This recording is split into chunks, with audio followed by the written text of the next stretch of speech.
Oke guys, selamat datang kembali di WP Podcast. Dan pada kesempatan ini, saya akan membahas topik yang sangat seru, yaitu luka batin dan trauma. Dan di sebelah saya ini adalah seorang narasumber. Kebetulan dia punya passion di bidang psikolog. Sebelum kita akan membahas lebih lanjut, kita akan memperkenal dulu kepada narasumber kita. Silakan Ko Michael. Halo, selamat pagi, siang, sore, malam, dimanapun semuanya berada, ya kapanpun. Ya, perkenalkan saya Michael. Ya di topik luka batin dan trauma ini saya mencoba untuk eksplorasi dari sisi saya, menurut pendapat saya ya. Oke. Sebagai seorang bisa dibilang yang tertarik di bidang psikologi manusia. Betul. Oke, thank you Ko atas perkenalannya. Jadi begini Ko, ada orang yang saat ini mereka bertumbuh di atas luka batin dan trauma. Mulai mungkin dari pasangan mereka atau dari keluarga mereka, tetapi mereka terus seakan-akan hidupnya itu merasa tertekan begitu. Jadi menurut Koko sendiri sebagai psikolog, apa itu luka batin dan dari mana luka batin itu berasal? Nah, mungkin perlu diluruskan sedikit nih, saya belum jadi psikolog, tapi saya tertarik punya background lah ya. Punya background pendidikan saya satu psikologi gitu. Jadi, nah mungkin pertanyaannya boleh diulang lagi gimana? Oke, apa itu luka batin? Oke, luka batin. Mungkin secara sederhana luka batin adalah satu kejadian yang direkam oleh otak manusia. Oke.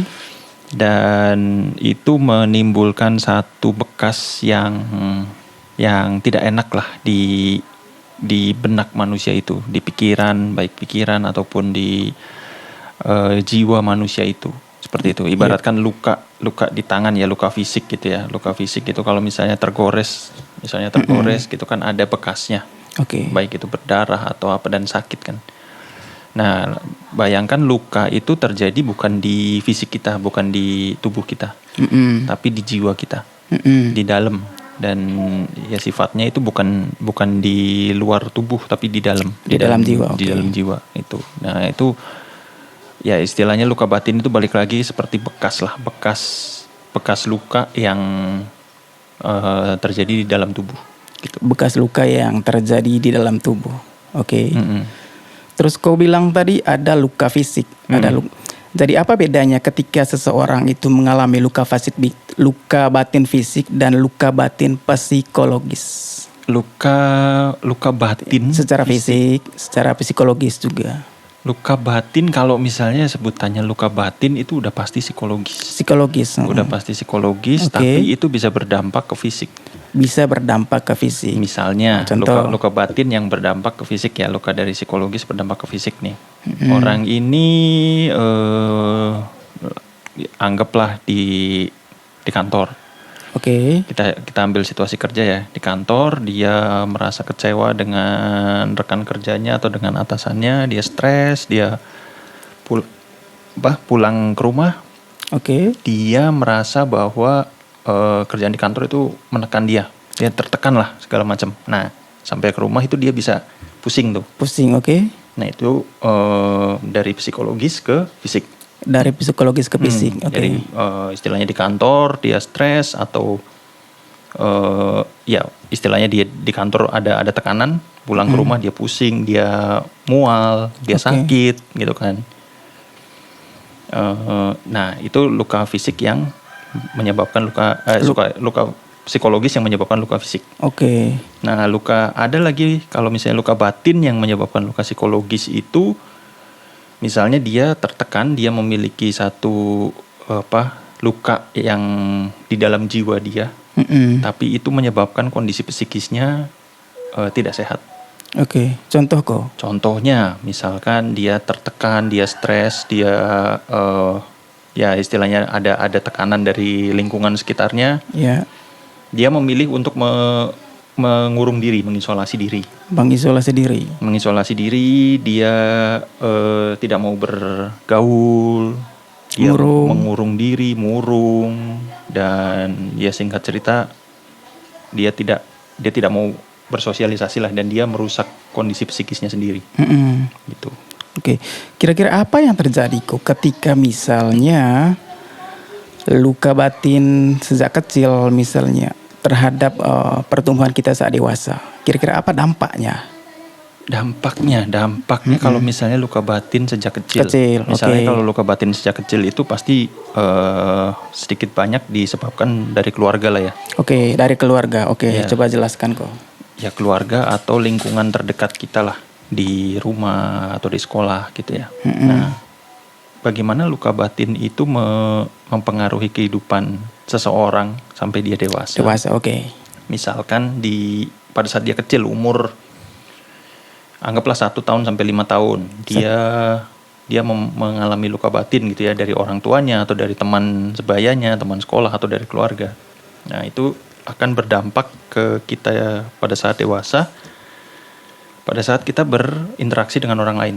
Pada saat kita berinteraksi dengan orang lain, ya, misalkan kita dari keluarga yang menanamkan, istilahnya membekaskan luka batin dalam diri kita dari kecil, umur 1 tahun sampai 5 tahun. Nah, kita pada saat dewasa, kita akan secara bawah sadar kita akan melakukan hal itu juga, hal yang membuat yang menyebabkan kita luka batin ke teman kita, ke lingkungan sekitar kita. Anggaplah satu contoh ya, kita dari kecil dibentak sama orang tua, dibentak atau dipukul, atau jangan dipukul lah, dipukul fisik ya. Anggaplah dimaki-maki, kamu anak yang gak mampu, kamu anak yang bodoh dan segala macam. Kamu tidak mungkin sukses. Itu kan pasti membekas tuh. Betul. Dia pasti akan terekam di otaknya. Saya anak yang bodoh, saya anak yang tidak akan sukses, saya anak yang tidak berguna lah istilahnya. Nah, suatu kali pada saat dia dewasa, dia udah selesai SMA, misalnya anggaplah kuliah, udah lulus kuliah, dia mau masuk ke dunia kerja. Dia akan merasa hal itu tuh menghantui dia, bukan menghantui, tapi memang itu yang ditanamkan dari kecil, dari orang tuanya, orang-orang yang dia percaya gitu ya, orang yang istilahnya terdekat dia itu akan merasa anak yang sudah dewasa ini akan merasa saya tidak berguna, saya tidak akan sukses, meskipun saya lulus kuliah pun saya nanti di dunia kerja pasti akan ya mentok segitu-segitu aja. Nah, itu sedikit banyak pengaruh dari luka batin yang dihasilkan dari masa kecil. Dari masa kecil sampai berpengaruh ke dewasa ya kok ya. Jadi saya pernah baca buku kok. Jadi bukunya tentang filosofi teras karya Henry Manampiring. Bagus. Kok pasti tahu. Ya, bagus tuh bukunya. Iya, saya suka juga. Jadi saya senang dengan dia bilang kalimatnya seperti ini. Kejadian-kejadian masa kini itu sebenarnya lanjutan dari peristiwa atau kejadian masa lalu. Iya. Ya, contohnya begini kok. Kenapa kita podcast di sini? Jawabannya karena kita punya janjian. Oke. Kenapa kita janjian? Karena ada topik yang akan dibahas. Betul. Terus kenapa kita membahas itu? Karena ada orang yang memang mengalami hal yang itu. Seperti itu. Jadi pertanyaan saya begini kok. Apakah luka batin ini memang diwariskan dari orang tua atau bagaimana? Misalnya. Sebenarnya kalau bilang diwariskan itu nggak semerta-merta diwariskan, bisa diwariskan, tapi itu bukan hal utama. Yang utama itu luka batin ini diberikan dari lingkungan sekitar. Diberikan dari lingkungan sekitar. Ya, kenapa bukan diwariskan? Karena misalnya kalau diwariskan itu seolah-olah anak itu lahir sudah dengan luka batin. Lahir karena luka batin. Seolah-olah anak itu belum dibentak, belum apa-apa nih, lahir di rumah sakit atau dimanapun di bidan, ceprot udah ada luka batin di situ.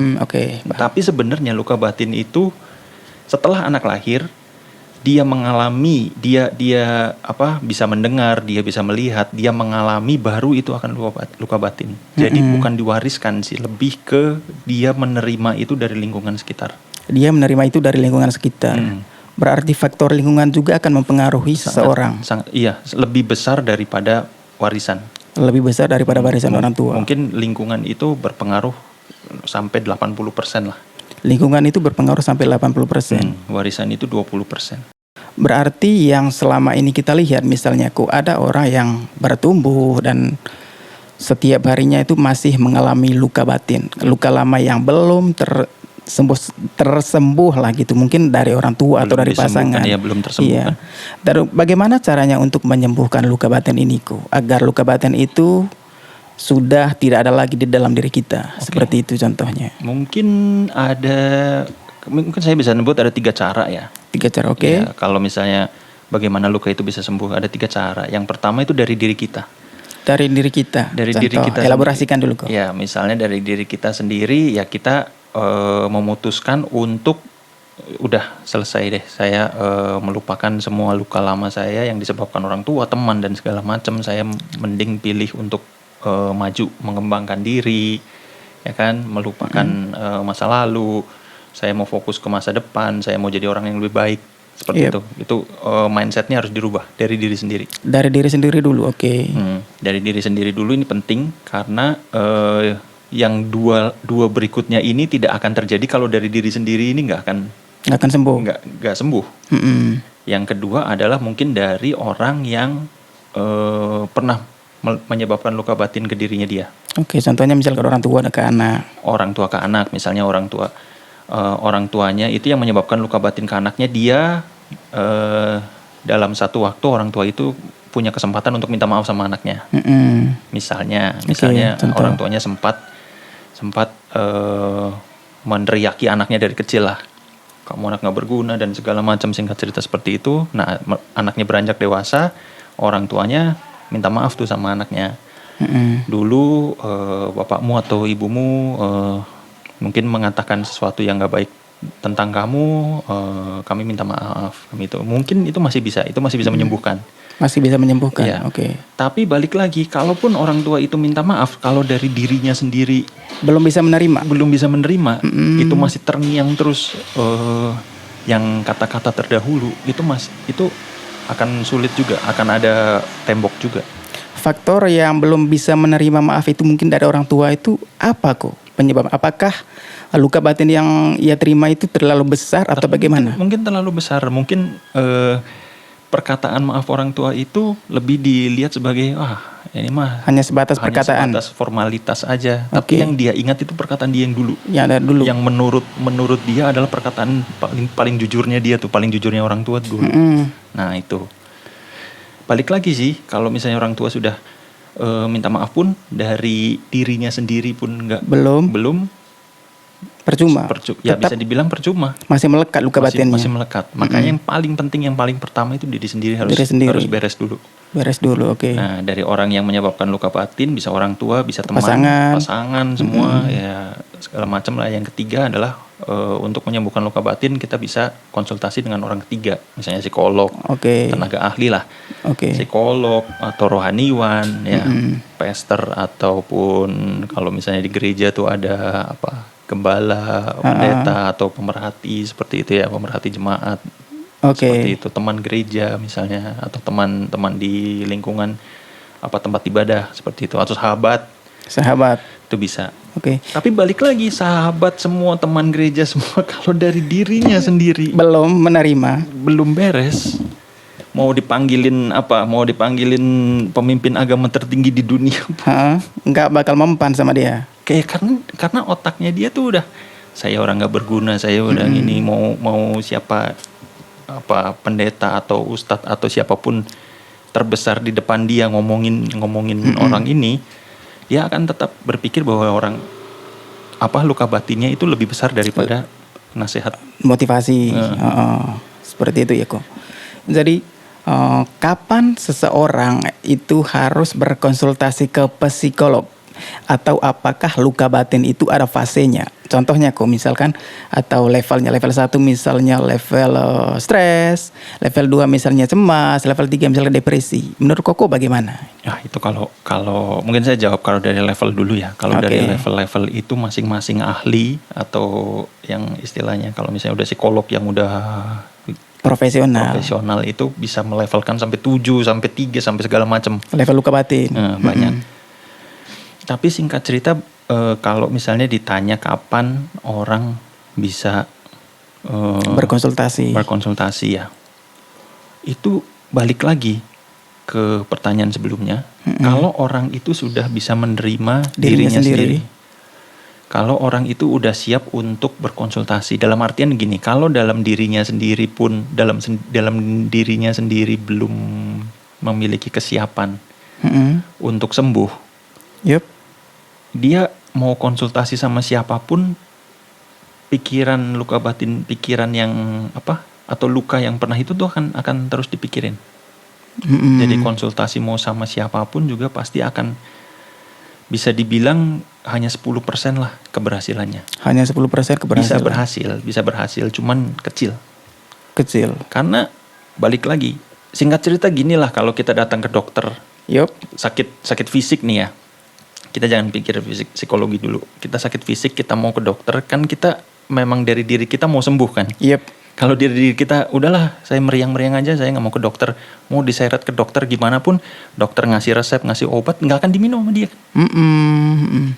Dia udah merasa, ya udah sakit ini udah saya terima lah sakit ini. Saya mau mati deh istilahnya gitu. Itu pasrah atau bagaimana itu kok? Ya mungkin udah putus asa bisa. Udah putus asa. Nah itu sakit fisik aja bisa begitu, apalagi sakit luka batin, sakit psikis lah istilahnya, sakit psikologi gitu ya.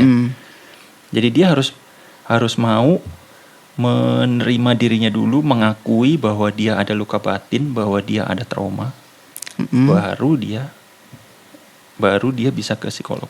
Baru dia psikolog lah, atau ke spiritualita, penasihat spiritual lah, ahli agama seperti itu.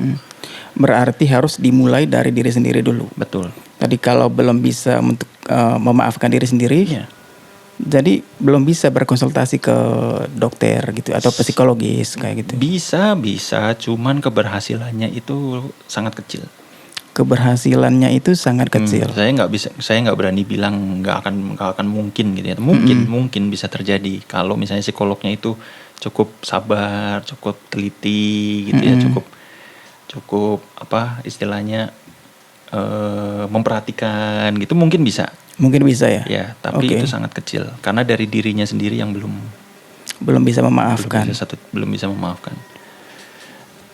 Beda cerita kalau misalnya dari awal dia merasa bahwa saya mau ke psikolog lah, saya mau cek luka batin saya mau menyembuhkan, tapi dari dirinya belum terima nih. Tapi seiring berjalannya waktu dia pergi ke psikolog, kan mungkin nggak cuma sekali kan, nggak mungkin cuma satu sesi terus langsung sembuh gitu kan. Mungkin dia 1 tahun, 2 tahun, 3 tahun pergi ke psikolog, sampai di satu titik dia merasa, oh iya bener ya apa yang psikolog ini bilang. Dia udah mulai menerima tuh. Dia sudah mulai menerima, Dia menerima dirinya dia sendiri di satu titik, dan dia mulai istilahnya mendengarkan orang ketiga ini, which is psikolog ataupun ahli agama, menerima dan memperbaiki diri. Nah itu bisa, tapi balik lagi kan, di tengah berjalannya pengobatan ini atau treatment ini, dia menerima diri sendiri kan. Dia menerima diri sendiri, oh iya benar juga ya, saya udah harus stop, saya udah harus mungkin itu bisa di tahun kedua, tahun ketiga, tahun kelima, butuh proses. Mungkin pengobatannya 10 tahun, tahun kelima dia bisa, ya saya udah gak mau luka batin lagi. Tapi balik lagi dari faktor yang pertama, dia harus berdamai dengan dirinya sendiri dulu. Aku juga pernah dengar podcast dari channel sebelah kemarin. Ada seseorang itu, dia punya luka batinnya itu sejak sampai 15 tahun. Dari kecil? Bukan dari kecil. Pas ketika dia sudah memiliki pasangan, luka batin yang diberikan oleh pasangan itu, selama 15 tahun. Seperti itu, dia bertumbuh dengan di atas luka batin itu. Jadi dia beralasan bahwa dia karena fokusnya ke anak. Ketika misalnya luka batin ini saya akan teruskan ke anak, pasti psikologis anaknya nanti akan terganggu ketika dia sudah dewasa. Makanya dia bisa bertahan sampai 15 tahun itu katanya. Ya walaupun dia sering dipukul sama suaminya. Tahun-tahun kemarin aku lihat podcastnya itu, mereka mengakhiri itu hubungan itu. Dari Koko sendiri, menurut pandangan Koko sendiri, bagaimana melihat ini Ko? Kenapa dia bisa bertahan sampai lama gitu? Bertahan sampai lama mungkin dia ya itu balik lagi ya, karena anak. Dia lebih melindungi anaknya, jadi dia tidak mau melampiaskan luka batinnya itu ke anak. Jadi dia telan itu semua sendiri. Iya, tapi kan dia sakit. Pasti sakit. Tapi kan ujung-ujungnya pisah kan dengan suaminya. Iya. Ya itu karena luka batin itu udah tidak bisa tertahankan lagi, jadi lepas. Jadi dia meminta untuk udah pisah aja deh. Itu luka batin yang nggak tertahankan tuh seperti itu. Masih mending dia mintanya lepas, minta pisah dari suaminya. Maksudnya nggak mending juga ya, daripada maksud saya itu dia lebih mending meminta pisah sama suaminya daripada dia membunuh suaminya. Itu sangat berbahaya. Nah, ya singkat cerita nggak ada yang bagus sih, nggak ada yang bagus. Tapi kan istilahnya dengan pisah itu suaminya masih hidup, keduanya masih hidup lah. Betul. Tapi ada orang yang saking brutalnya dia nggak bisa menahan luka batin sampai dia udah nggak berpikir sehat lagi loh, nggak berpikir waras lagi. Sudah gelap mata. Udah gelap mata. Bisa-bisa ya suaminya mungkin dikasih racun kayak atau apa segala macam, itu memungkinkan juga. Iya. Dan nggak sedikit kasus seperti itu kan. Banyak juga. Iya. Tapi yang saya tanyakan, kenapa sampai dia bisa bertahan sampai 15 tahun? Kalau misalkan hubungannya itu kurang bagus sejak awalnya itu, kenapa di tengah-tengah itu mungkin 1 atau 2 tahun itu, kenapa nggak ngelanjutin aja hubungan itu maksudnya? Mungkin ya karena setiap orang kan punya daya toleransi yang berbeda-beda ya. Oke, daya toleransi yang berbeda-beda. Daya toleransi terhadap luka batin ini yang berbeda-beda. Mungkin 15 tahun ditambah dengan ya mungkin 15 sampai 20 tahun. 20 tahun itu adalah batas toleransi dia maksimal. Ada yang sampai 30 tahun, ada yang sampai 60 tahun. Luka batin. Ya, beda-beda. Masing-masing orang ada batas toleransinya untuk menangani luka batin itu. Seperti itu. Itu sih. Berarti dia punya alasan tersendiri, ada punya batasan tersendiri ya? Ada punya batasan tersendiri. Sampai di satu titik dia udah merasa nggak kuat. Sudah nggak kuat. Nah itulah. Makanya dia bisa lepas. Bisa pisah, bisa segala macam. Karena dia punya tanggung jawab mungkin ya. Nah batas toleransi ini balik lagi bagaimana setiap orang, setiap pribadi itu mengelola emosinya. Mengelola emosi.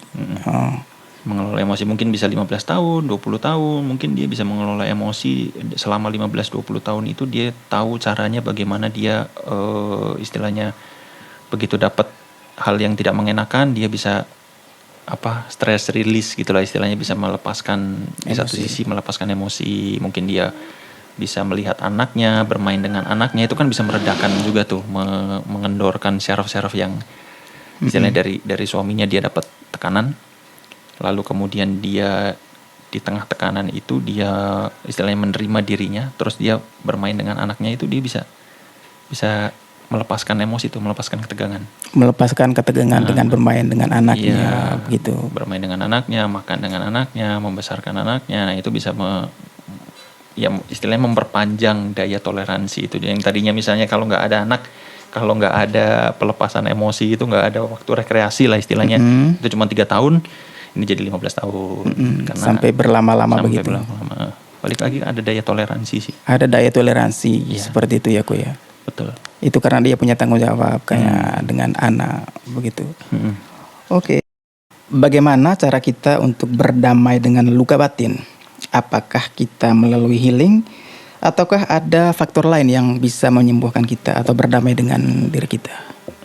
Berdamai dengan luka batin ini bagus nih. Tadi kan istilahnya luka batin itu bisa disembuhkan kalau dari diri sendiri mau disembuhkan ya, bisa menerima gitu kan. Nah, bagaimana caranya menyembuhkan diri sendiri nih? Menyembuhkan diri sendiri.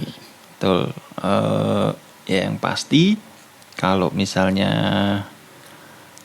cara yang paling mudah nih, kita ambil cara yang paling mudah dulu. Yuk, apa itu? Cara yang paling mudah adalah memperbanyak untuk melepaskan emosi-emosi yang negatif.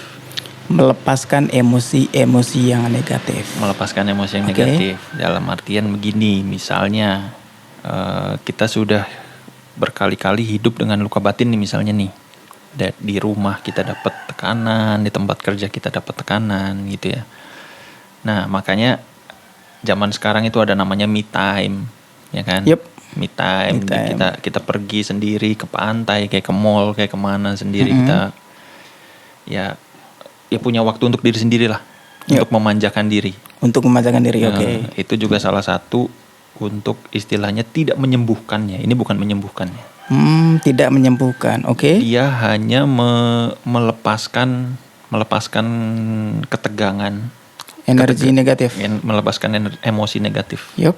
Nah, itu bisa jadi satu sarana untuk kita berdamai dengan diri.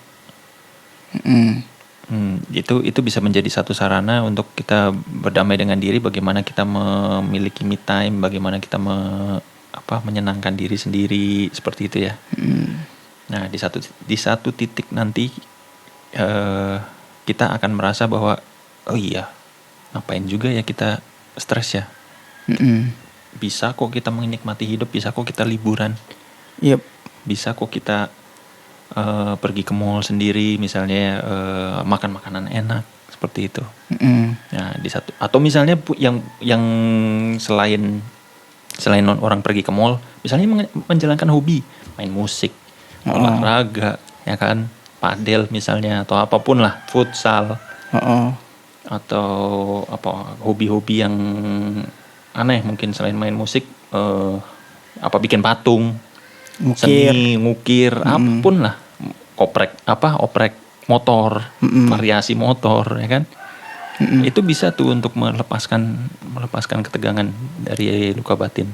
Tetapi itu tidak menyembuhkan. Itu lebih ke melepaskan stres. Melepaskan stres. Berartinya luka batin itu masih tetap ada. Masih tetap ada. Luka batin itu nggak akan hilang kecuali kalau kita kehilangan ingatan ya.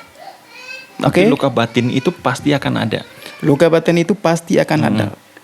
Oke. Karena manusia kita kan punya memori. Jadi setiap kali, meskipun kita seolah-olah udah sembuh dari luka batin, tapi kalau ada memori atau ada satu momen yang men-trigger kita untuk ingat kejadian masa lalu, pasti akan ingat. Dulu saya pernah diginiin sama teman saya, saya pernah diginiin sama pasangan saya, sama orang tua saya, itu pasti ingat. Tapi efeknya itu tidak akan separah kalau misalnya tidak mendapat treatment. Tidak mendapat treatment, oke. Misalnya orang itu tidak bisa menjalankan hobi, dia stres, terus tegang, terus. Nah, begitu ada yang men-trigger dia akan dampaknya akan fatal tuh. Iya. Tapi kalau misalnya dia hidup dengan luka batin, tapi dia bisa pergi ke mall, bisa pergi ke pantai, jalan-jalan, bawa anjing, ngukir, main motor dan segala macam. Begitu ada yang men-trigger dia akan toleransinya tuh akan lebih panjang. Lebih panjang lagi, oke.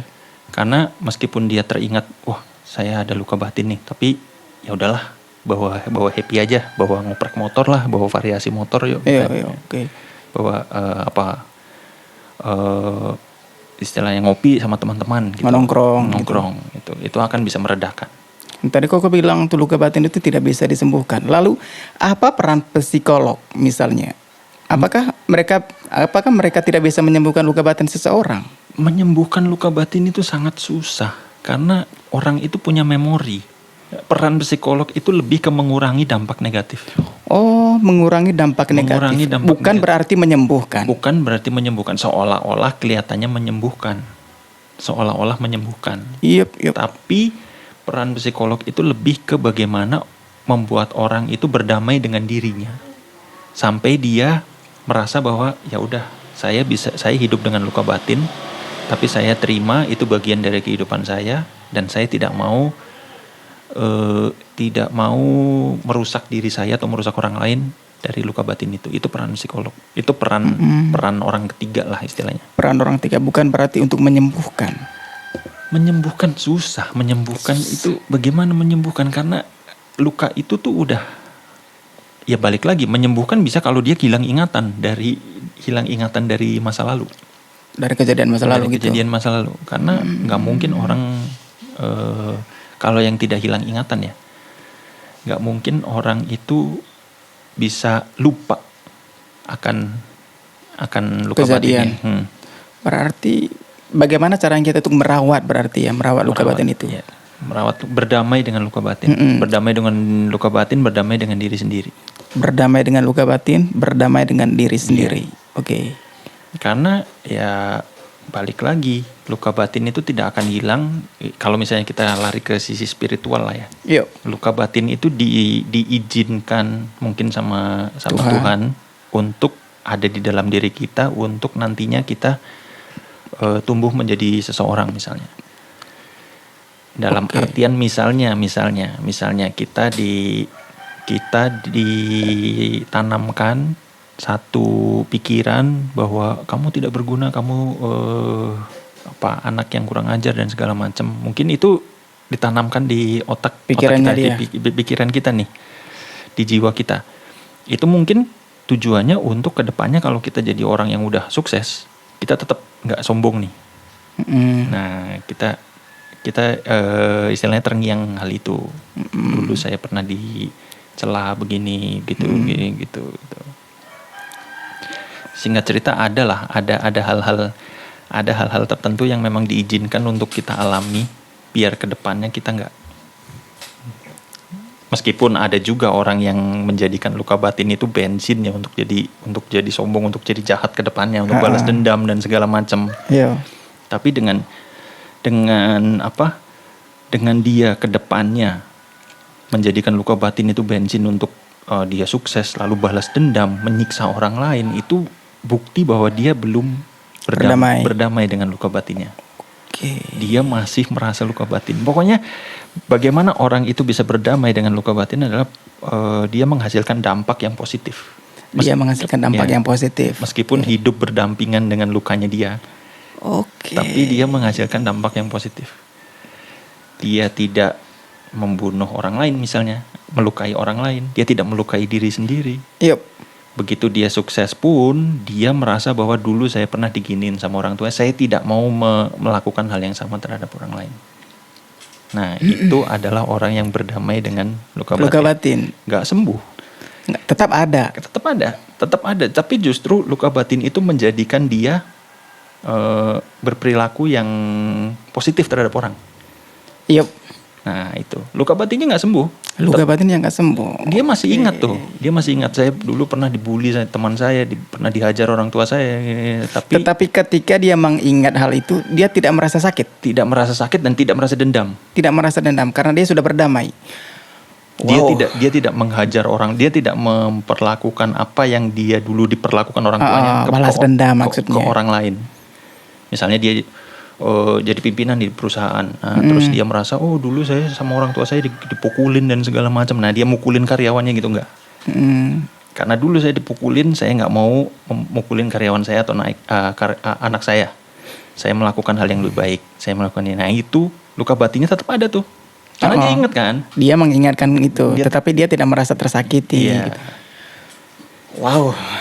Gitu. Saya kira tadi itu luka batin itu bisa disembuhkan mungkin dengan psikolog seperti itu. Padahal kelihatannya bisa, tapi itu sebenarnya bukan luka batinnya yang sembuh, dampaknya yang dibikin positif. Dampaknya dibikin positif. Tugas psikolog itu lebih ke merubah mindset bahwa luka batin itu bisa jadi hal yang positif loh. Tidak semerta-merta hal luka batin itu sesuatu yang negatif atau menghancurkan. Tapi bisa jadi ini bahan bakar kamu untuk lebih sukses. Sukses. Jadikan luka batin ini motivasi untuk kamu lebih kuat, lebih menghadapi hari ke depan tuh kamu lebih tahu bagaimana caranya. Misalnya nanti kamu jadi orang sukses punya bawahan, kamu tahu bagaimana memperlakukan bawahan kamu gitu. Itu tugas psikolog. Luka batinnya tetap ada. Ada. Karena akan ingat terus kan, nggak mungkin sembuh. Kalau sembuh itu artinya kalau misalnya sembuh, itu luka batin itu tidak akan teringat lagi. Luka batin itu tidak akan teringat lagi. Jadi kalau ditanya kamu dulu pernah dipukulin orang tua kamu, nah dia udah lupa tuh, nah itu sembuh. Tapi luka batin itu nggak akan pernah sembuh. Luka batin itu nggak pernah sembuh. Oke, tapi dia mengingatkan. Tapi dampaknya itu akan dia akan menyebabkan dampak yang lebih positif dari itu. Dia akan mengingatkan dampak yang positif. Wow. Tuh. Begitu ceritanya. Wow. Luka batin. Sangat luar biasa. Aku baru tahu kok. Ternyata luka batin itu tidak sepenuhnya bisa disembuhkan. Tapi mindsetnya kita yang dirubah ya. Iya. Seperti itu. Ya gimana ya? Mungkin contoh luka batin yang sembuh tuh gimana misalnya? Mungkin ada ini nggak? Ada ilustrasi nggak? Luka batin yang sembuh?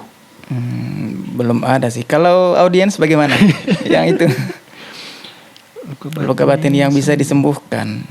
Luka batin yang bisa disembuhkan tidak bisa sih. Ya, karena itu dari merubah pola pikir aja. Mindset ya. Mindset kita yang dirubah, yang walaupun kita mengingatkan itu hal itu, kita tidak akan merasa tersakiti lagi karena kita sudah berdamai begitu ya. Justru kalau misalnya dia tidak ingat, itu bukan luka batin. Dia tidak ingat itu dia bukan luka batin loh. Misalnya misalnya dia waktu kecil pernah digampar sama orang tuanya, pak gitu ya, atau dimaki sama orang tuanya misalnya. Tapi dia tidak ingat itu. Dia tidak ingat itu. Okay. Berarti itu bukan luka batin karena itu nggak membekas. Oke, berarti luka batin itu membekas ya? Itu yang membekas. Luka batin itu yang membekas, yang sampai besar itu dulu umur, bahkan ingat nih, dulu waktu saya umur 8 tahun saya pernah dicambuk sama orang tua saya pernah ini itu membekas. Itu mungkin sampai dia mati pun akan teringat terus. Nah, itulah luka batin tuh, tergores. Justru kalau dia meskipun dicambuk, meskipun dihajar, dilempar dilempar panci misalnya, tapi dia lupa. Mungkin ibunya ingat, kamu dulu pernah dilempar panci sama bapak kamu loh. Enggak. Itu bukan luka batin karena dia nggak ingat. Dia nggak ingat berarti ya. Ringan aja, ya mungkin pernah saya dilempar panci tapi saya nggak ingat. Itu bukan luka batin. Luka batin itu yang sampai gede, sampai tua, sampai mati tuh tetap ada goresannya. Ada goresannya. Cuman caranya kita bagaimana kita untuk berdamai dengan diri kita. Berdamai dan dampaknya lebih positif. Itu. Jadi setiap kali ingat goresan itu, setiap kali teringat goresan itu, oh iya. Tapi udahlah, goresan itu goresan masa lalu. Saya mau pakai goresan itu untuk lebih baik lagi. Itu. Wow, sangat luar biasa kok. Sikap misalnya berkaitan dengan emosional, yang suka emosional, ada luka batin atau tidak? Pasti. Misalnya orang yang suka marah-marah gitu, tapi dia bilang ini karakter saya gitu. Apakah itu karakter? Mempertahankan. Berbeda karakter dengan luka batin itu seperti apa? Nah, kalau misalnya orang suka marah-marah atau misalnya emosian, maksudnya orang yang meledak-meledak lah ya. Tapi dia tidak sadar bahwa saya ini sebenarnya ada trauma masa lalu, tapi dia bilang bahwa ini karakter saya gitu. Oke. Mempertahankan identitas. Nah, itu balik lagi. Orang itu ada luka batin, dia punya trauma, dia punya dendam lah istilahnya. Tapi dia nggak mau menerima diri sendiri. Dia malah membungkus itu. Bilang ini karakter saya. Identitas saya. Dia bikin identitas baru dengan tidak menerima si luka lamanya ini. Jadi kalau orang ini mau dibawa ke psikolog pun dia udah nggak mau terima karena dia merasa bahwa ya udah luka batin. Ini karakter saya. Dia nggak berdamai dengan lukanya ini. Dia nggak berdamai dengan sakitnya ini. Malah dia menjadikan itu hal yang wajar. Itu hal yang wajar.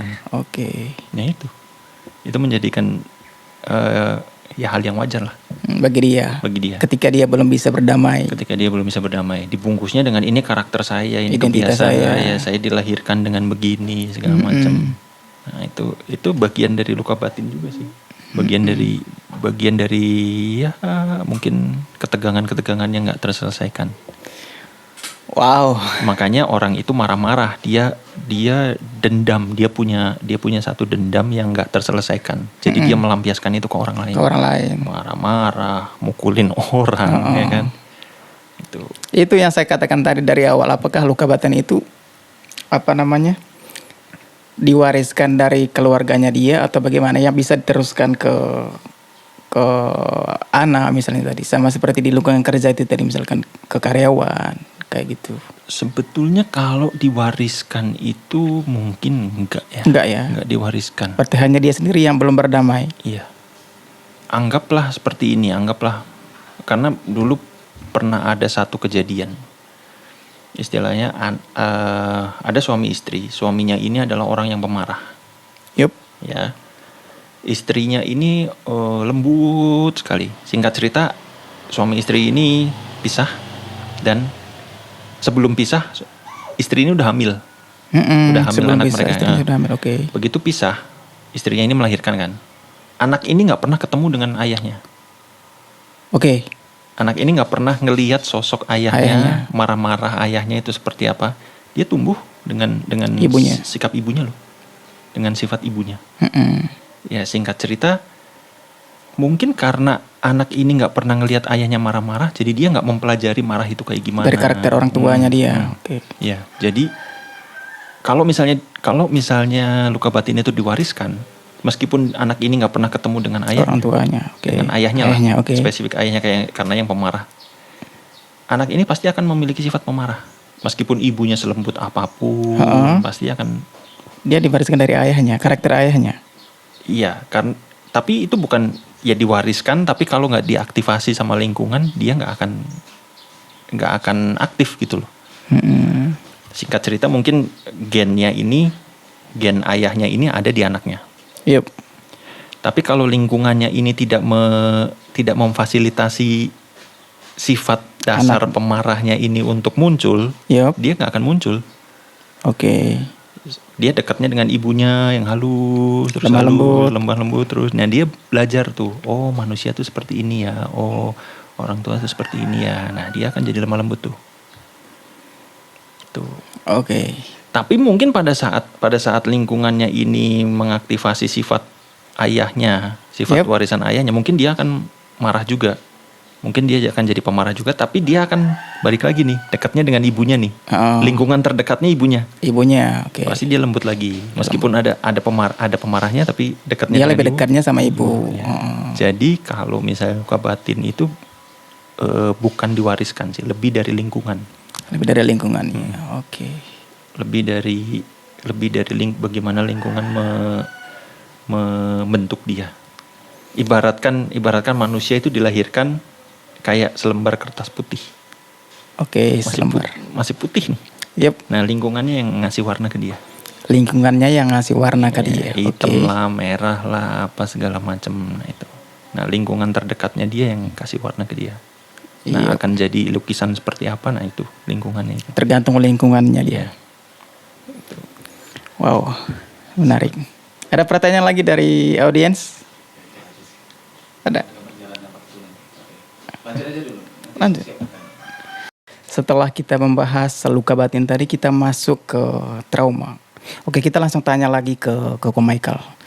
Oke, bagaimana itu pengertian dari trauma itu, Ko? Oke, trauma. Mungkin sebelumnya bahas tentang luka batin. Nah, sekarang kita ke trauma nih ya. Oke. Nah, trauma sama luka batin ini mungkin sedikit berbeda. Ada kaitannya tapi tidak secara langsung. Nah, mungkin bisa dibilang trauma ini adalah satu mekanisme diri untuk melindungi diri agar tidak mengulang kejadian yang sama. Serupa. Oke. Tidak mengulangi kejadian yang serupa. Misalnya dia punya trauma naik pesawat. Yep. Misalnya dia pertama kali naik pesawat, lalu kemudian atau bukan pertama kali, mungkin dia udah beberapa kali naik pesawat, tapi di satu momen ini dia naik pesawatnya itu oleng sampai hampir jatuh misalnya. Turbulensi sampai parah gitu. Iya. Nah, itu dia membekas. Itu belum tentu luka batin loh ya. Itu belum tentu luka batin. Belum tentu luka batin. Okay. Itu memang teringat terus. Teringat terus ngerinya seperti apa dan segala macam. Nah, itu membekas ke dia sampai seumur hidupnya lagi. Setelah peristiwa itu dia nggak mau naik pesawat lagi. Dia nggak mau naik pesawat lagi. Nah, itu trauma. Belum tentu luka batin, tapi dan orang itu mungkin tidak sehari-hari tidak hidup dengan itu. Yep. Tapi begitu ada yang ngajakin naik pesawat yuk, dia langsung keinget lagi tuh. Trigger lagi. Dia mengingatkan lagi hal yang serupa. Ada itu membuatnya dia itu stres atau bagaimana kok? Dia merasa bahwa Terancam kah? setiap kali naik pesawat kejadian itu yang akan terjadi. Kejadian mengerikan itu yang akan terjadi. Nah itu. Apakah trauma itu bisa disembuhkan atau bagaimana kok? Trauma balik lagi yang namanya psikologi itu nggak bisa disembuhkan tapi bisa dikurangi derajatnya, diminimalisasi lah. Iya, oke. Trauma itu kalau misalnya sembuh, kalau misalnya bisa dibilang kalau dalam psikologi nih ya, kalau misalnya dibilang sembuh itu berarti udah lupa 100% lupa. Udah lupa 100%. Yup. Dan yang hanya bisa melakukan itu kalau misalnya dia hilang ingatan. Itu baru 100% lupa. Udah lupa. Iya, hilang ingatan lah. Kayak misalnya kebentur atau gimana itu hilang ingatan, itu benar-benar sembuh lupa. Tapi kalau misalnya trauma bisa disembuhkan atau enggak, bisa dibilang tidak bisa disembuhkan, cuman derajatnya bisa diperkecil, diminimalisasi. Dari yang awalnya dia ketakutan naik pesawat, dia nggak mau lagi naik pesawat. Mulai ya udah, saya mau naik pesawat tapi cukup 1 jam aja penerbangan pendek misalnya. Nah itu 1 jam, mungkin dia masih gemeter tuh. Yep. Saat penerbangan 1 jam itu dia gemeter tuh, dia keringat dingin dan segala macem. Nah sampai singkat cerita, ya udah saya mau naik lagi 2 jam penerbangan misalnya Jakarta Bali misalnya. Tuh meskipun masih keringetan tapi dia mau mencoba, mau menghilangkan ketakutan itu. Masih ada takutnya itu ya. Tuh sampai misalnya dia oke, saya mau terbang kemana, ke Labuan Bajo misalnya kan. Berapa 3 jam 4 jam penerbangan. Nah itu udah ya, derajatnya itu dikurangin dari yang tadinya takut nggak mau sama sekali, mau 1 jam, mau 2 jam, mau 3 jam gitu.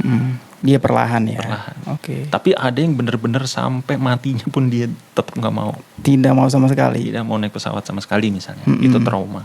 Itu trauma, apakah ada levelnya nggak trauma? Level 1, level 2 atau level 3? Balik lagi kalau tanya soal level, masing-masing orang, masing-masing ahli itu punya beda ya. Dari 2 sampai 7 sampai 10 tuh ada levelnya. Cuman kalau dijelaskan di sini kita mau pakai ahli yang mana nih? Betul. Cuman singkat cerita kalau diderajatkan secara sederhana gitu ya. Anggaplah tadi orang naik pesawat lah. Kalau dia masih mau, dari kejadian mengerikan itu, dia masih mau terbang 1 jam penerbangan, maksimal 1 jam. Saya nggak mau kalau misalnya 2 jam. 2 jam gitu. Nah itu masih mending tuh, daripada yang nggak mau sama sekali.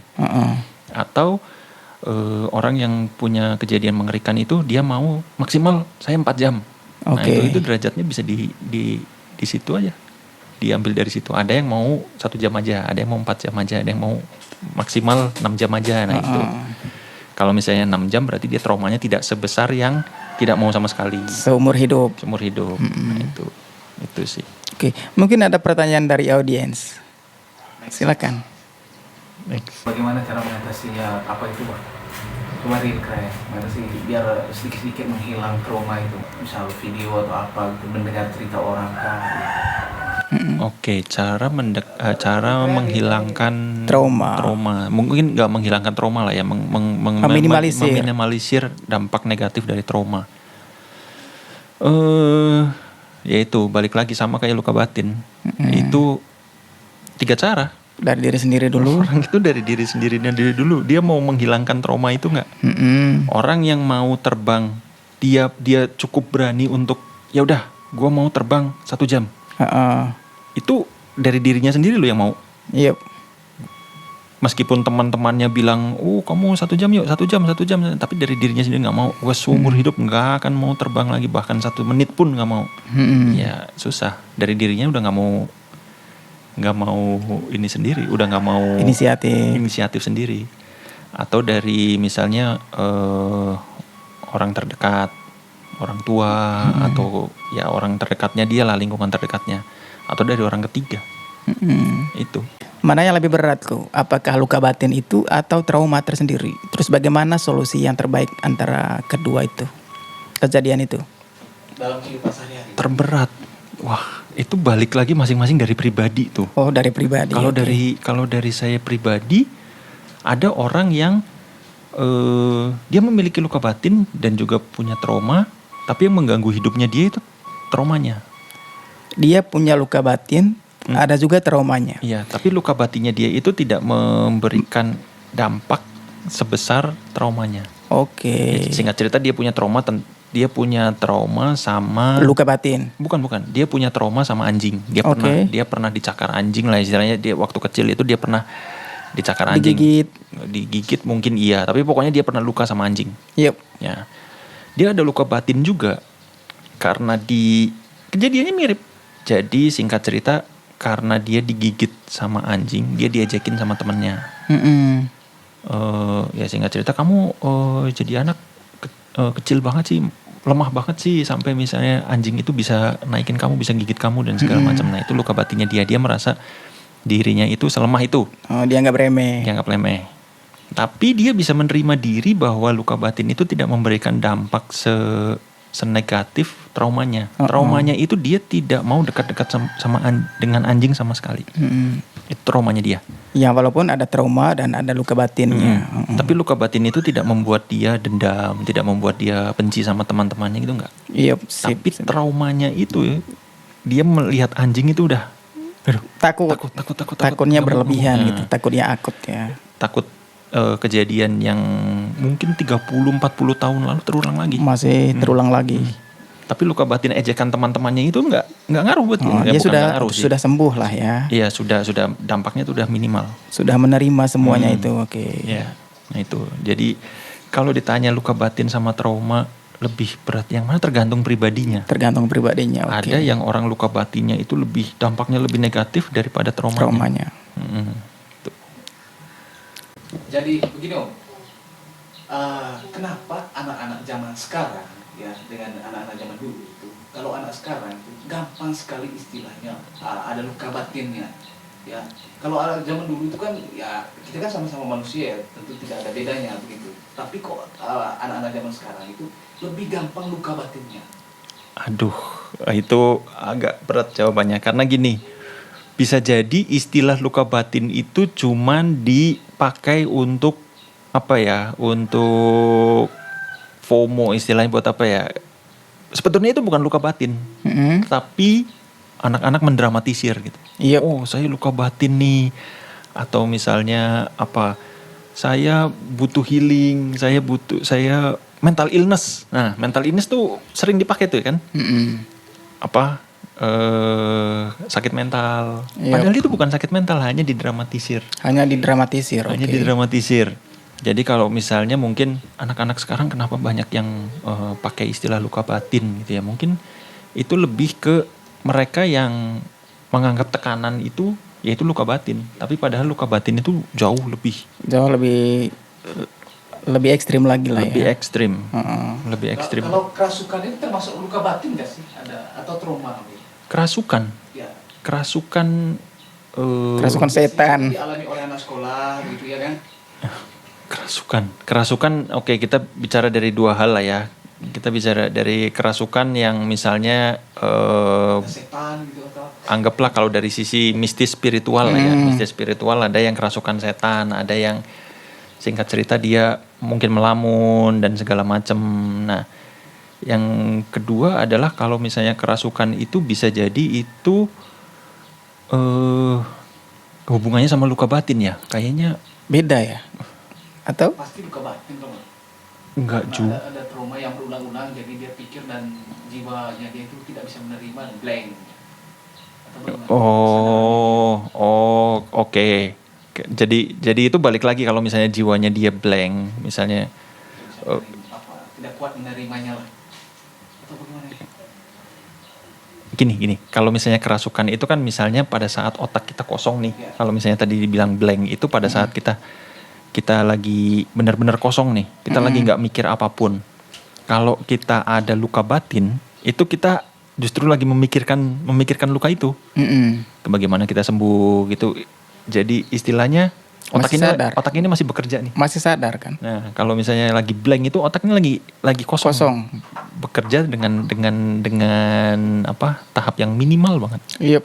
Nah, jadi kalau dibilang pada saat luka batin itu otak kosong, justru dengan luka batin itu otak itu lagi mengingat masa lalunya dia.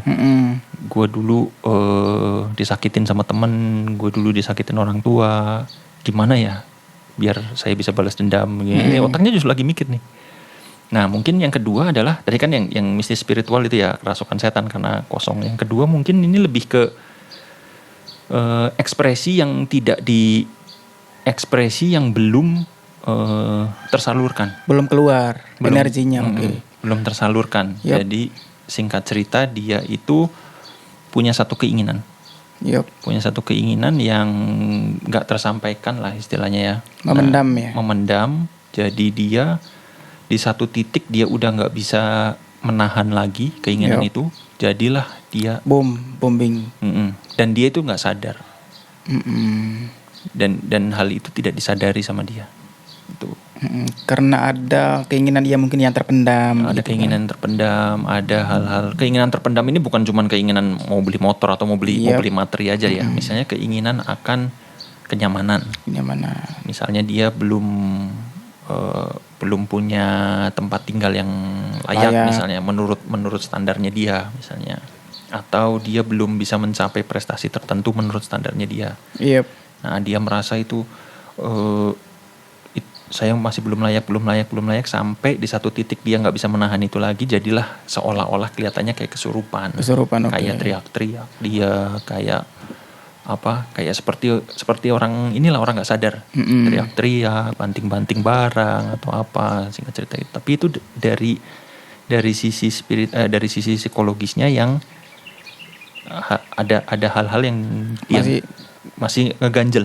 Ngeganjel dalam artian dia mau mencapai itu tapi belum kecapai. Oke. Itu sih. Seperti trauma dan luka batin. Itu keduanya itu tadi beda berarti ya. Itu tidak termasuk.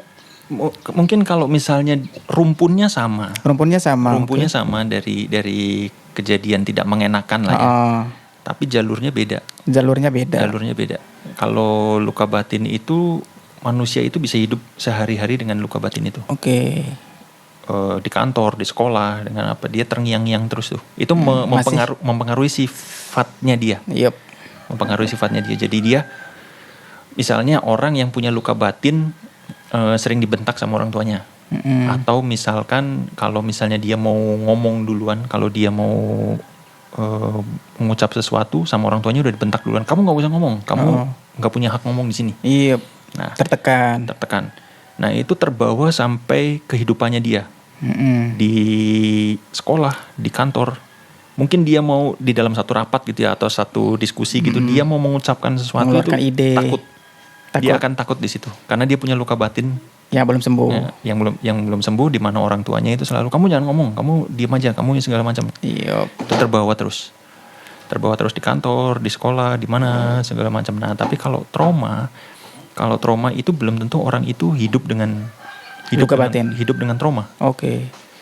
Trauma itu melekat tapi hanya aktif kalau misalnya ada yang trigger. Ada trigger. Misalnya ya balik lagi ke tadi lah, pesawat. Orang yang punya kejadian gak mengenakan di pesawat, mungkin kejadian itu udah puluhan tahun yang lalu. Yep. Ya, tapi misalnya orang itu tetap bisa nih berkomunikasi, tetap bisa jadi perform lah di pendidikan, di pekerjaannya dia tetap oke. Gak ada gangguan. Yep. Tapi begitu ada yang ngajakin dia naik pesawat yuk, nah dia stres tuh. Merasa itu ya, merasa merasa terintimidasi, teraktifkan lagi itu kejadian traumanya itu. Jadi singkat cerita ya, luka batin itu lebih sifatnya bukan jangka panjang juga, lebih panjang. Luka batin itu lebih panjang, mempengaruhi hidup kita tuh lebih konsisten. Oke. Nah, trauma ini kalau misalnya ada yang trigger baru bisa muncul lagi, baru aktif. Oke. Itu. Bagaimana hubungan antara trauma dan pola asuh kok? Oke, ini menarik nih, ini pertanyaan juga agak. Pola asuh, balik lagi, kalau misalnya pola asuh itu hubungannya ke keluarga, ya istilahnya lingkungan terkecil dalam hidup manusia ya, keluarga, orang tua dan semuanya. Nah, pola asuh itu gimana mempengaruhi resistensi orang terhadap trauma? Oke. Ya kan? Nah, pola asuh yang istilahnya gini, ada orang tua yang anak itu begitu dia jatuh, Misalnya anggaplah dia naik sepeda nih, belajar naik sepeda, anaknya jatuh. Dah. Nah, anak itu dimarahin atau dibilang, kamu sih harusnya naiknya begini, malah disalah-salahin itu ada. Yup. Orang tua yang bukan Menyalahkan. bukan singkat cerita, orang tua yang tidak mengencourage tidak apa bahasanya tuh ya, tidak menyemangati, tapi malah menyalahkan gitu loh. Kamu sih jatuh, harusnya kamu begini, harusnya begitu. Nah, itu pola asuh yang akan menyebabkan trauma itu lebih peluangnya ada di diri seseorang. Beda dengan pola asuh yang misalnya anak naik sepeda nih jatuh, beledak. Ya udah, bangun lagi. Kita coba lagi. Pasti bisa satu kali. Udah, jadiin jatuhnya kamu ini biar kedepannya jangan jatuh lagi. Nah, itu pola asuh itu akan membuat orang itu akan lebih resisten terhadap trauma. Yep. Jadi kalau misalnya pola asuh yang istilahnya tidak mentolerir kesalahan, ya kayak tadi tuh lagi belajar naik sepeda kan pasti jatuh dulu kan. Yep. Tapi ada orang tua yang nggak sabar dia mau anaknya itu belajar sekali langsung perfect, gitu kan. Begitu jatuh dimarahin. Nah, itu akan membuat orang itu stres terhadap resisten terhadap trauma. Begitu nanti anak dengan pola asuh yang orang tua perfeksionis seperti ini, dia dewasa, dia ketemu kejadian yang tidak mengenakan, dia akan ingat tuh, wah, dulu orang tua saya maunya harusnya begini, harusnya begitu, harusnya begini, harusnya begitu. Gitu. Dia membuat satu imajinasi sendiri di otaknya. Yep. Jadi itu membuat kejadian yang tidak mengenakan itu jadi trauma. Membuat kejadian yang tidak enakan itu menjadi trauma. Iya. Jadi dia akan berpikir bahwa aduh, saya nggak mau lagi deh, saya takut deh melakukan ini lagi, gitu. Atau mengalami hal kayak gini lagi. Beda dengan pola asuh yang kalau misalnya jatuh, ayo bangkit lagi. Menyemangati. Nah, orang dengan pola asuh sedemikian ini, begitu ngalamin kejadian misalnya pesawat mau jatuh gitu, pasti dia akan berpikir bahwa enggak kok, ini kejadian aman, masih ke depannya masih bisa kok saya naik pesawat lagi gitu. Apakah seseorang yang mengalami luka batin atau trauma itu bisa dikatakan sukses di suatu hari nanti? Itu bisa aja. Bagaimana kok? Bisa aja kalau misalnya kejadian tidak mengenakan itu, baik itu menghasilkan luka batin atau trauma, itu jadi bahan bakar dia untuk meraih sesuatu ke depannya. Iya. Misalkan kalau misalkan orang ini hidup dengan luka batin gitu ya, dia dipukulin, dia apa dari lingkungan sekitarnya, keluarga dan segala macam, tapi dia punya prinsip suatu hari nanti, kalau misalnya saya punya anak buah atau saya jadi manajer di perusahaan gitu, saya jadi pimpinan, saya tidak akan memperlakukan anak buah saya seperti yang saya terima. Seperti yang saya terima. Saya akan lakukan sebaik mungkin sampai anak buah saya lebih jago dari saya, misalnya gitu. Atau misalnya saya punya bisnis nih, bisnis, karyawan saya tidak mau perlakukan seperti dulu bagaimana orang tua saya memperlakukan saya. Nah, itu banyak kejadian ya istilahnya mentor-mentor bisnis yang menghasilkan junior yang lebih bagus dari dia. Itu banyak, itu berasal dari orang yang memiliki luka batin lah.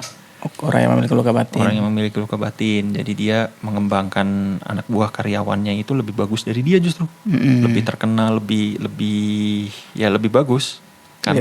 Karena dia merasa bahwa orang layak kok mendapat hal yang lebih baik dari saya. Gitu. Nah, begitu juga dengan trauma. Ya bagaimana dari trauma itu membuat orang lain berdampak dengan orang lain tuh di sisi yang lebih baik. Jadi dengan traumanya dia bisa menjadi berkat lah buat orang. Istilahnya ya, singkat cerita, dari kejadian yang tidak mengenakan, bagaimana dia memberikan masukan atau orang, kalau misalnya kamu mengalami kejadian seperti ini, kejadian seperti saya, kamu harusnya melakukan ini, itu. Nah, itu bisa. Iya. Berarti orang yang memiliki luka batin dan trauma itu tidak ada salahnya ya. Maksudnya kan orang yang memiliki luka batin dan trauma itu mereka masih punya masa depan yang lebih baik gitu. Tidak menutup kemungkinan mereka tidak sukses. Ya, gitu ya kok ya. Iya, betul. Oke. Betul. Bahkan ada satu istilahnya tukang kayu gitu ya. Tukang kayu, dia tangannya yang sebelah kanan dia istilahnya sudah tidak ada. Yep. Karena dia memiliki kejadian di mana pada saat dia bekerja sama orang, tangannya ini terpotong gergaji mesin. Terpotong gergaji mesin di salah satu perusahaan kayu gitu ya, di pabrik kayu. Tapi hal itu tidak membuat dia trauma atau luka batin. Dia istilahnya membuat satu pabrik. Dia sukses, singkat cerita dia bekerja, dia sukses. Dia membuat satu pabrik dan dia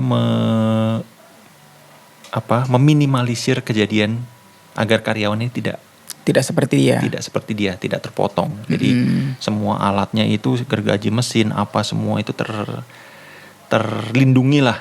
Yep. Jadi dia menjadikan dirinya dia contoh. Iya, jadi itu akan dibuatkan peraturan, dibuatkan SOP. Jadi kamu kalau misalnya bekerja di pabrik saya, kamu harus ikut aturan. Nah, kalau kamu nggak mau ikut aturan, jadi kamu akan seperti saya. Gitu. Kamu kalau mau jadi, kalau kamu kerjanya ngawur, ya lihatnya tangan saya. Ini kejadian nyata. Nah, itu bisa juga. Itu orang-orang yang sukses, orang-orang yang kedepannya maju, itu bisa menjadikan trauma dan luka batin itu sebagai sarana untuk mengajar orang lain juga bisa. Mengajar orang lain. Oke. Closing statement terakhirku. Bagaimana caranya supaya orang bisa berdamai dengan luka batin dan sembuh dari trauma itu sendiri? Oke. Menurut pandangan Koko sendiri, versi Koko sendiri seperti menurut itu. Pendapat saya. Ya. Cukup satu sih. Apa aja kok? Satu ini bisa satu kali bisa ringan, bisa juga berat. Itu harus menerima diri sendiri. Menerima diri sendiri. Balik lagi ke awal, luka batin dan trauma itu nggak akan bisa hilang, nggak akan bisa sembuh. Tapi harus diakui, harus diterima. Setelah hal itu diterima, dijadikan sesuatu untuk dampak yang lebih positif. Iya, dijadikan sesuatu untuk dampak yang positif. Oke. Iya, singkat cerita ya menerima diri sendiri dulu, lalu kemudian ya tadi jadikan bahan bakar untuk maju ke depannya. Jadikan bahan bakar untuk maju ke depannya. Iya. Thank you closingannya kok. Dan terima kasih teman-teman yang sudah menonton podcast ini. Jangan lupa like, comment, dan subscribe demi memajukan channel ini. Thank you. Mungkin dan terima kasih. Kalau ada pengalaman tentang luka batin atau trauma, komen aja. Boleh. Nanti kita bahas. Iya, nanti kita bahas di podcast selanjutnya ya. Iya. Kita juga butuh masukan nih dari teman-teman kan. Betul. Mungkin saya ada luka batin ini, apa tanggapannya? Nah, kita bikin podcast lagi nih. Betul kok. Terima kasih juga buat audiens kita yang stay di belakang layar. Ada Kamu Hebat atau Alfred. Thank you. Thank you. Ya, thank you juga kok. Thank you. Selamat bergabung di episode berikutnya. Oke.